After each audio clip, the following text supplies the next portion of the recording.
पुराण कहती है, स्कंद पुराण वर्णन करती है, कार्तिक खंड वर्णन करता है कि तुलसी का क्यारा गोल है, चौकोर है, षडाकार का है। उसका भी प्रमाण हमारे शास्त्रों में लिखा हुआ है कि अगर तुलसी का कुंड गोल है तो वो ऐश्वर्य प्राप्त करता है, तुलसी का कुंड चौकोर है तो वो वंश की वृद्धि करता है, तुलसी का कुंडा अगर षडाकृति का है, 6 फलक वाला है, तो वो घर में संपदा की वृद्धि करता है। ये तुलसी के कुंड का भी प्रमाण हमारे यहाँ शास्त्रों में लिखा हुआ है कि कुंडा कैसा होना चाहिए, तुलसी के कुंड की आकृति कैसी होना चाहिए, तुलसी का कुंड होना कैसा चाहिए, उसका भी प्रमाण हमारे यहाँ स्कंद पुराण में लिखा हुआ है, विष्णु पुराण में लिखा हुआ है कि आपको क्या किस रूप में चाहिए। पर जगत है ना, दुनिया के आगे हाथ फैलाओ, जाकर निवेदन करो, यहाँ वाले बाबा के पास हो या वहां वाले बाबा के पास हो या उसके पास हो या उसके पास हो या जगत के पास जाओगे, दुख पाओगे, रुपया खाएंगे, चूना लगाएंगे, धक्के मारकर निकाल देंगे, 2-4-8 दिन घुमाएंगे फिराएंगे, कल आना परसों आना नरसों आना, ऐसा करना वैसा करना, बस बाबा यही घुमाते रहेंगे और तुम्हारे धन का चूना लगाते रहेंगे। पर निवेदन है, इनसे बचकर शिव की शरण में जाकर भगवान शास्त्र में जो लिखा है उसके अनुसार हम क्यों ना कर्म करें जिसका फल हम पा जाएं, हम क्यों ना ऐसा कर्म करें जिसके फल को हम पा सकें, हम क्यों भ्रमित हों। हमारे यहाँ तुलसी के कुंड का भी विधान है, गोल कुंडा है ऐश्वर्य देगा, चौकोर कुंडा है, आप लोग कई बार देखे होंगे किसी किसी के यहाँ चौकोर तुलसी का क्यारा होता है, कुंडा होता है, वो वंश बढ़ाता है, षडाकृति का है, वो धन देता है, संपदा देता है। दोष हमारा है, हम तुलसी के कुंडे के नीचे शंकर जी को रख देते हैं, क्यों कि यहीं तुलसी जी को पानी चढ़ाएंगे, यहीं शंकर जी को चढ़ा देंगे, दोष है। तुलसी के कुंड के नीचे हम सर्पदेव को रख देते हैं, नाग देवता रख देते हैं, पानी चढ़ाएंगे, पात्री रख देते हैं, नहीं, इसका दोष हम सबको, स्वयं अगर गलती करते हैं तो स्वयं को कैसा कुंड हो। 7 तरह के कुंडों का व्याख्यान तुलसी के रूप में कहा गया है हमारा। पहला गोल, दूसरा चौकोर, तीसरा षडाकृति, चौथा त्रिवेणी, 3 कोने वाला कुंडा। शास्त्र कहता है जिसके मार्ग घर में टुकड़े हो रहे हों, घर विभाजन की ओर हो रहा हो, तो 3 कोण का कुंडा घर में रखकर पूजा करने पर परिवार एक हो जाता है। 5वां, गार्डन में बिना कुंडे का, बिना कुंड का जो तुलसी का पौधा रोपित होता है, बिना कुंड के एक बगीचा जैसा बो दिया जाता है, तुलसी तुलसी उत्पन्न हो जाती है। महाराज वहां पर संपदा तो रहती है पर चिंता बहुत रहती, टेंशन बहुत रहती। क्यों? घर के दरवाजे के बाहर इतनी सारी बगीचे में तुलसा कर दी, कोई निकल कर जा रहा था उसने थूक दिया, कोई निकल कर जा रहा था उसने पानी डाल दिया, कोई स्वान ने, कुत्ते ने, किसी ने, बिल्ली ने गंदगी कर दी, उसका दोष आपको लगेगा। इसलिए कुंड के अंदर तुलसा का, तो वो धन तो देगा, जो तुमने बगीचे में तुलसा लगाई है, गार्डन तुलसा का करा, वो धन तो देगा, संपदा भी देगा, पर चिंता को बढ़ा देगा। 5 महाराज। 6, तुलसी के कुंड को 3 धार पर लटका कर रखना। कई जगह पर आपने देखा होगा तुलसी का जो कुंडा होता है उसको 3 जो तार होते हैं, 3 जो चेन होती है उस पे लटकाया जाता है। महाराज विष्णु पुराण उसका भी व्याख्यान करती है। महाराज वहां व्यक्ति के कार्य उन्नति की सीढ़ी की ओर बढ़ जाते हैं। जैसे भोजन की थाली लग गई, भोजन तैयार हो गया, बस खाने बैठे हो और थाली खसक गई, समझ लेना कि तुलसी को अधर पर लटका कर रखा है। इसलिए कार्य तो हो रहे हैं, बनने वाले हैं, 4 दिन बाद ये काम होने वाला है, 8 दिन बाद ये काम होने वाला है, लग रहा है कि इसमें इतना फल मिलेगा, लग रहा है इस व्यापार को करेंगे तो इतना फायदा हो जाएगा, सब कुछ करा, लाखों रुपए लगा भी दिए, थाली मालूम पड़े खसक गई, अधर लटका है।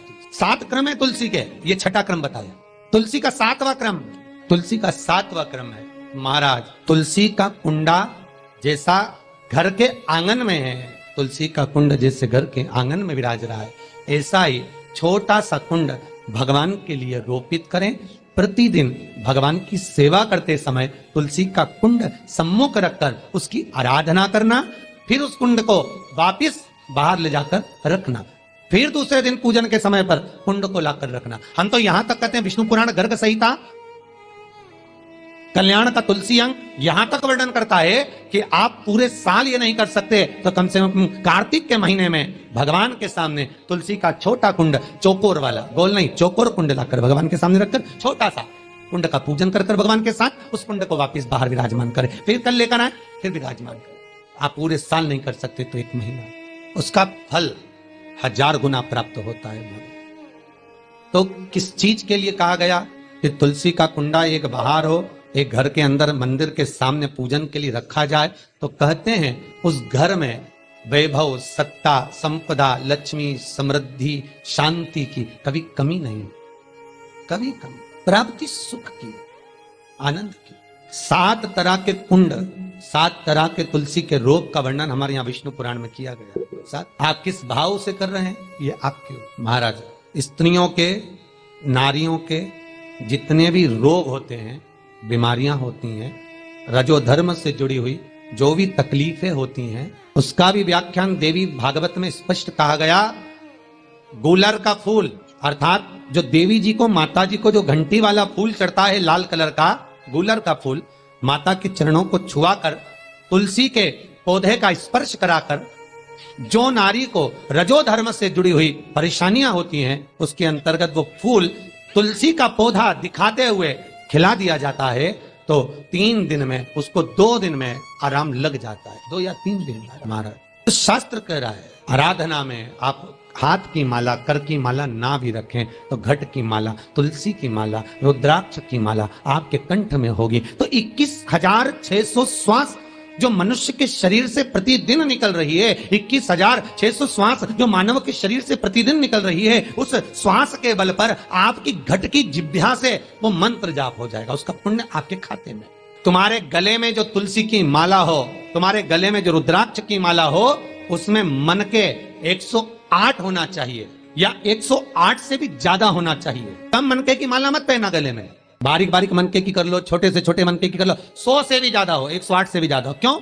क्योंकि गले में अगर तुलसी की माला होगी, गले में रुद्राक्ष की माला होगी, भले तुम्हारे मुख से नाम ना निकले, भले तुम्हारे हाथ में करमाला ना आए, भले तुम भगवान का नाम जपो ना जपो, भले तुम भगवान को भोग लगाओ ना लगाओ, भले तुम तीर्थ जाओ ना जाओ, पर गले में अगर तुलसी की माला या रुद्राक्ष की माला तुम्हारे गले में है तो चिंता मत करना, तुम्हारी श्वास जितनी निकलेगी, 21,600 श्वास जो मनुष्य के शरीर से प्रतिदिन निकल रही है, वो 21,600 श्वास के मनके का फल तुम्हें रोज का प्राप्त हो जाएगा। बस ध्यान रखना, गले में मन का होना जरूरी है, गले में माला होना जरूरी है, भले रुद्राक्ष का एक मन का हो, भले तुलसी का एक मन का हो, पर गले में हो तो उसका फल मिलेगा, घटेगा नहीं।